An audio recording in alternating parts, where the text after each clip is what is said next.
नमस्कार, जुड़िए गुरुकुल गांव यूट्यूब चैनल के साथ। इस यूट्यूब चैनल के माध्यम से हम एक ऐसी एजुकेशनल सीरीज तैयार कर रहे हैं जो सही मार्गदर्शन व रणनीति के साथ यूपीएससी व यूकेपीएससी जैसी प्रतियोगिता परीक्षाओं में सफल बनने में सहायक सिद्ध होगी। तो चलिए शुरू करते हैं।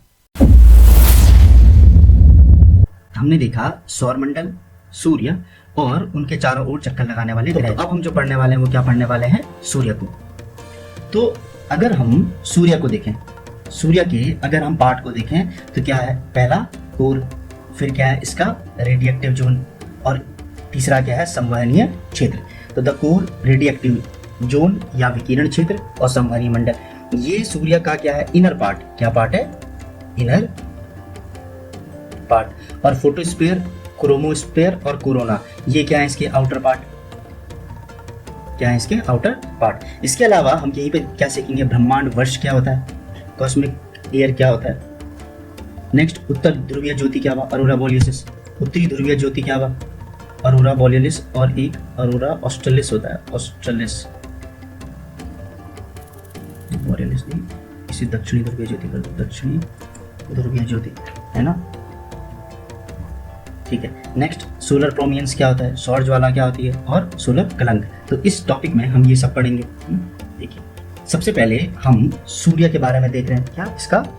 तो जो सूर्य का एवरेज टेम्परेचर है, सूर्य का एवरेज टेम्परेचर 5700 डिग्री सेंटीग्रेड।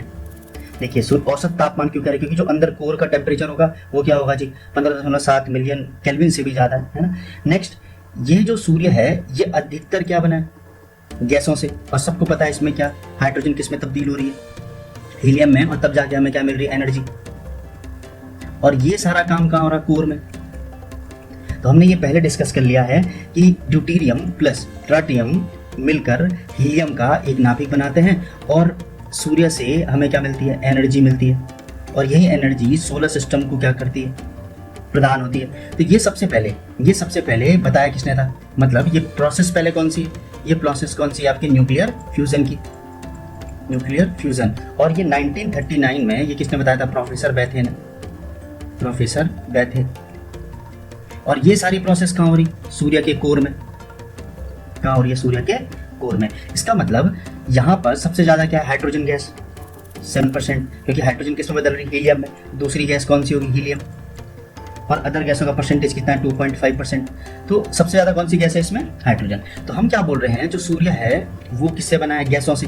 तो गैसों से बने होने के कारण इसकी जो डेंसिटी है, बना गैसों से है तो डेंसिटी क्या होगी? कम। क्या होगी? कम। तो लगभग इसकी डेंसिटी 1.4 ग्राम प्रति क्यूबिक सेंटीमीटर है। इसका घनत्व इतना है, मतलब पृथ्वी से लगभग 1/4, है ना? लेकिन अगर हम इसके मास की बात करें, द्रव्यमान की बात करें, सूर्य के द्रव्यमान की, तो समस्त सोलर सिस्टम का 99.9% द्रव्यमान है। अब द्रव्यमान ऐसी चीज, अगर मैंने बोला कि कोई कमरा है, ठीक है, कोई कमरा है, इसके अंदर भी, कमरे के अंदर हवा भी होगी, जलवाष्प भी होगा।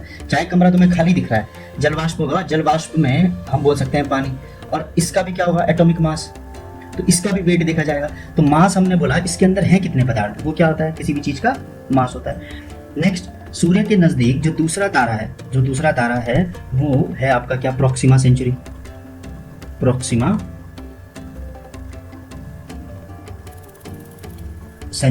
तो हमने अभी तक क्या देखा? इसका औसत तापमान सूर्य का और बाकी सारी चीजें। नेक्स्ट हम क्या पढ़ने वाले हैं? Cosmic year.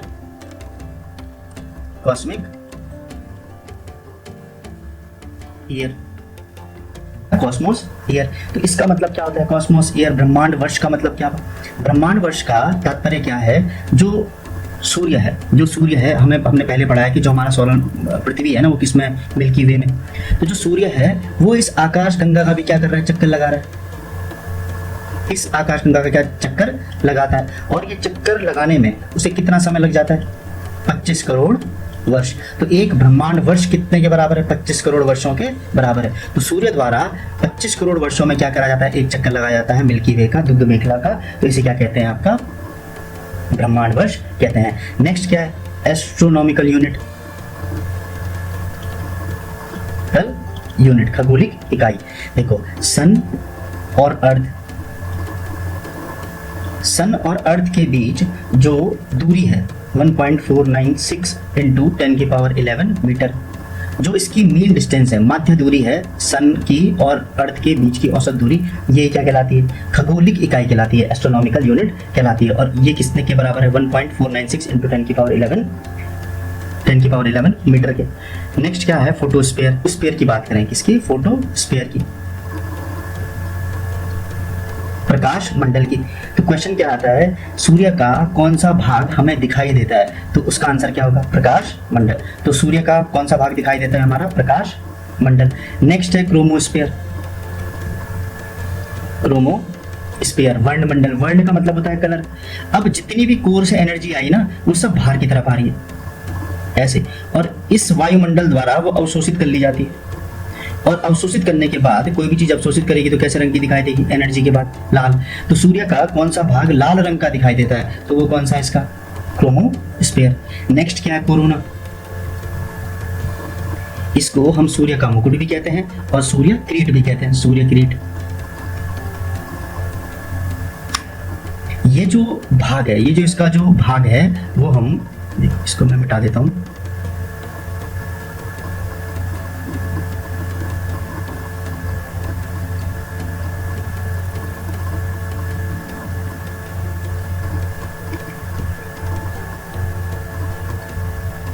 देखिए सूर्य किरीट क्या है ना, जो सूर्य का सबसे भारी भाग है वो क्या कहलाता है? सूर्य किरीट। लेकिन ये सिर्फ हमें ग्रहण के समय दिखाई देता है, ठीक है। और ग्रहण के समय यहाँ से कौन सी रेज आती है?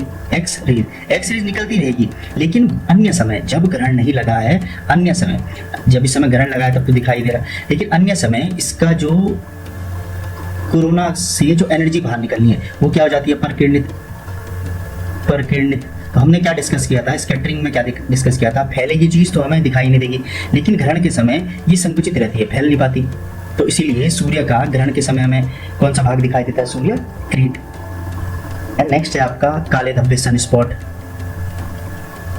काले धब्बे, देखो जो सन है यहाँ पर कभी कभी क्या होता है, यहाँ टोटल 22 वर्षों का साइकिल होता है, ठीक है। इन 22 वर्षों में क्या होता है? 11 वर्ष इन काले धब्बों का, सौर कलंक का दिखने बढ़ने का समय होता है। और दूसरे 11 वर्ष में ये क्या होते हैं? घटते हैं। तो जब बढ़ते हैं ना, तो यहाँ पर विस्फोट की मात्रा बढ़ जाती है।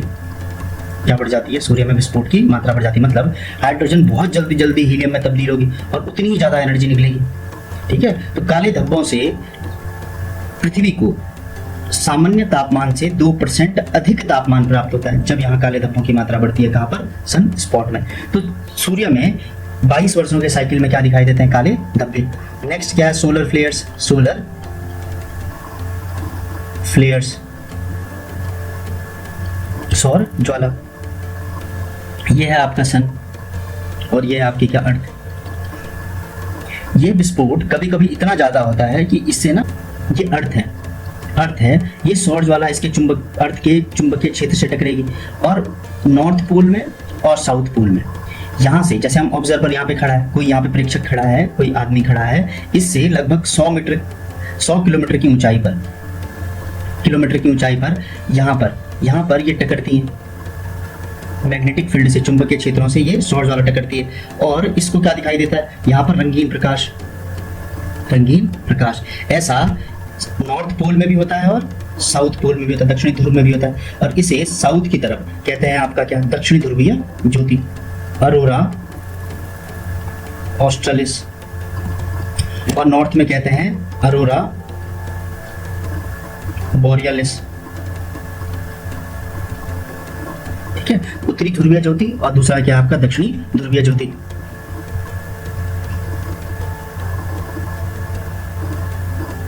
देखिए ये क्या है? Solar wind. एक शब्द यहाँ पे लिखा है क्या? Coronal mass injection, CME।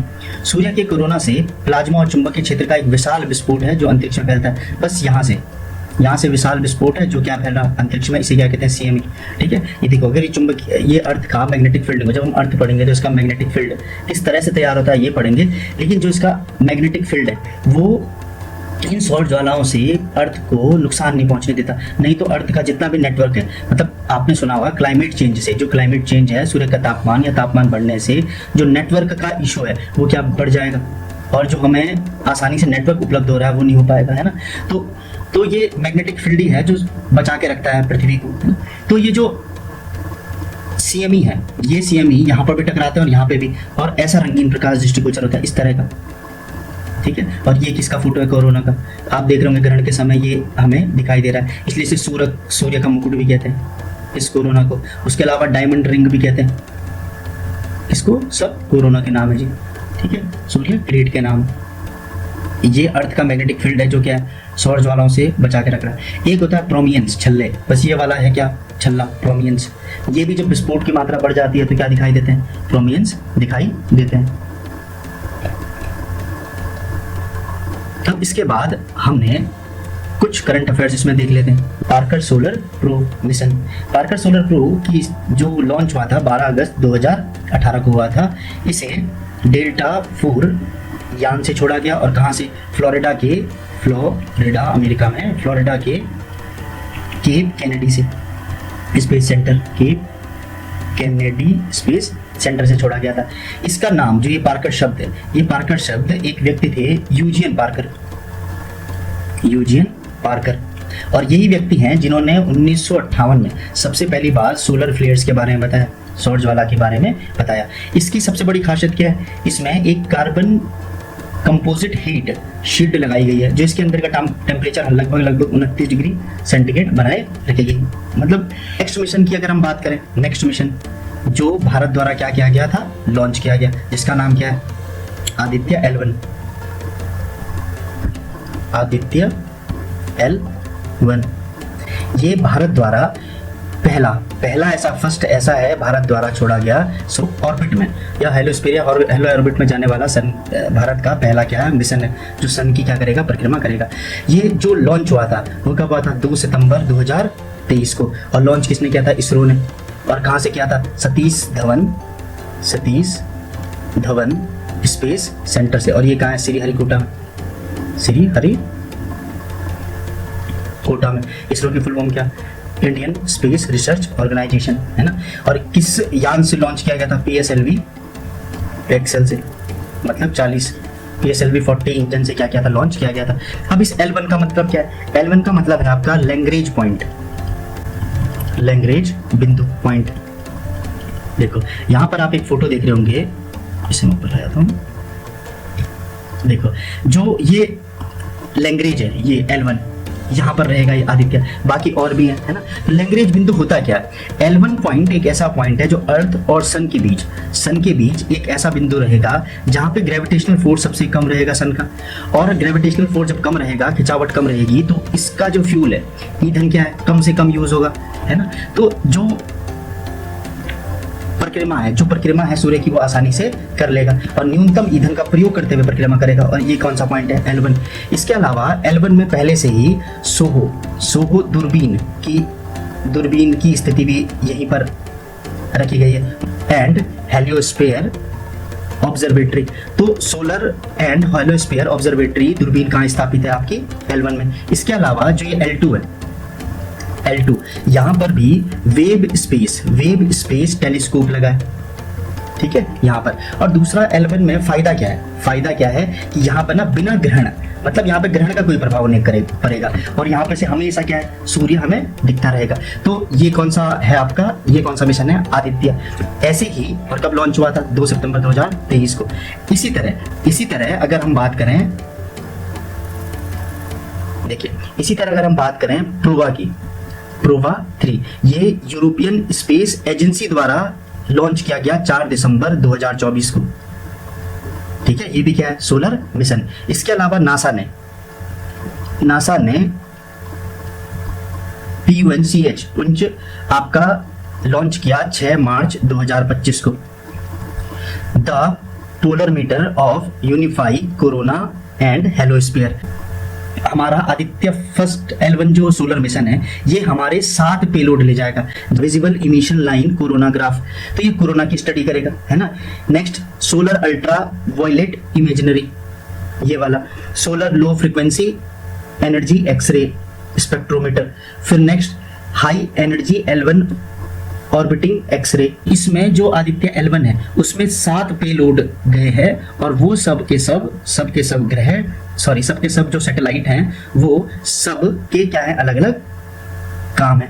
तो अभी हमें ध्यान होगा कि थोड़े समय पहले जो आदित्य फर्स्ट है उसने सोलर फ्लेयर कैर्नल की क्या भेजी, इमेज, और ये क्या है आपका आदित्य फर्स्ट। तो आज का वीडियो यहीं पर हम समाप्त करते हैं। इसके बाद हम जो भी सोलर सिस्टम के सूर्य के बाद जितने भी ग्रह हैं, जितने भी मीटियोर है और पृथ्वी के बारे में क्या करेंगे, जानकारी प्राप्त करेंगे। सफलता की दौड़ में उसी का जोर चल गया, बनाकर रास्ता जो भीड़ से निकल गया। तो इन्हीं बातों के साथ तैयारी के इस सफर को जारी रखने के लिए इस चैनल को सब्सक्राइब करें, वो बेल आइकन दबाना ना भूलें। धन्यवाद।